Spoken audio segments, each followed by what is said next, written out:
India में करोड़ों लोग अपने नौजवानी के सबसे जरूरी समय एक एग्जाम की प्रिपरेशन में लगा देते हैं, पर मोस्ट लोगों को कोई सरकारी नौकरी मिलती नहीं है। ये लोग पैसे भी खर्च करते हैं सरकारी नौकरी के लिए। पर सवाल ये कि इतनी तपस्या सही है या फिर नहीं, इसी के बारे में मैं आपको बताना चाहता हूँ इस वीडियो में।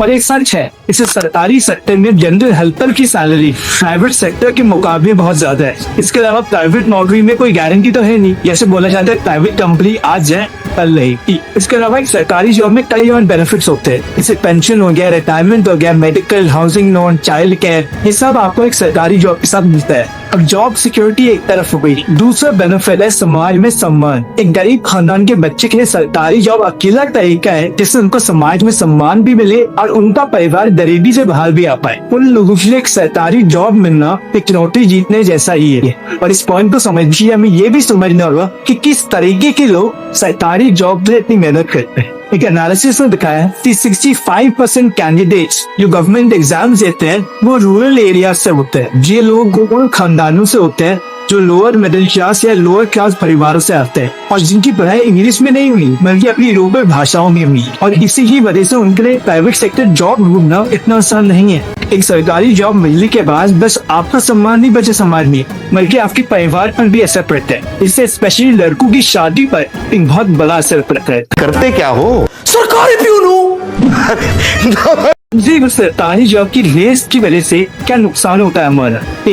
पहला कि कैंडिडेट्स की नौजवानी के सबसे इम्पोर्टेंट साल बस एक एग्जाम की प्रिपरेशन में चले जाते हैं। जैसे इस ग्राफ को देखिए, आपको दिखेगा कि एवरेज कैंडिडेट 3 साल और 3 महीने लगाता है कम्पिटिटिव एग्जाम्स की प्रिपरेशन में। पर वास्तव में ये चीज शायद और भी ज्यादा है, क्योंकि ये कैलकुलेशन बस फुल स्टूडेंट्स की हुई थी जो किसी कोचिंग सेंटर में गए थे। पर कई स्टूडेंट्स कोचिंग सेंटर में नहीं बल्कि साइड स्टडी करते हैं। कई स्टूडेंट्स साल लगा देते हैं और जब उनको सक्सेस नहीं मिलती तो उनको ऐसी जॉब्स करनी पड़ती है जिनसे वो ओवर क्वालिफाइड होते हैं। दूसरा नुकसान होता है पैसे का। सरकारी जॉब्स के 93% कैंडिडेट्स अनएम्प्लॉयड होते हैं। इसका मतलब है कि वो अपने परिवार पर डिपेंड करते हैं फाइनेंशियल सपोर्ट के लिए। अब क्योंकि मोस्टली ये लोग गरीब खानदान से आते हैं, इसका मतलब है कि इन खर्चों की वजह से उनके परिवार पर दबाव और बढ़ जाता है। कई परिवार बहुत सैक्रिफाइसेस करते हैं अपने बच्चों की तैयारी के लिए। सिचुएशन इतनी बुरी हो जाती है कि कई बार बच्चों को एक किताब खरीदने के लिए भी 10 बार सोचना पड़ता है। तीसरा नुकसान है इंडियन इकोनॉमी को 20 से 24 साल के उम्र के लोगों में अनएम्प्लॉयमेंट रेट 42% है,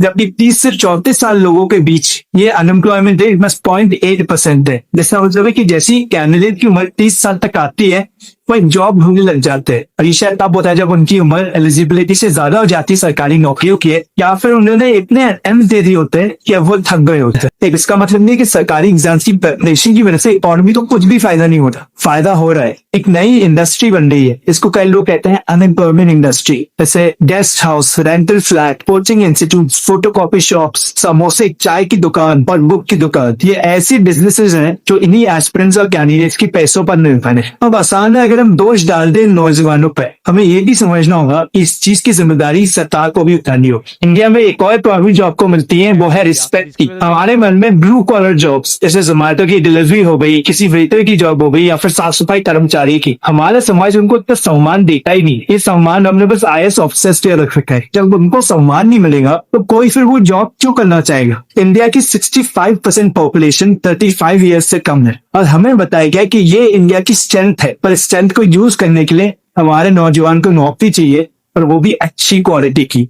अभी सारे नौजवान बस एक गवर्नमेंट एग्जाम की रेस में लगे, इससे ना उनका फायदा हो रहा है, उनके परिवार का और ना उनके देश का।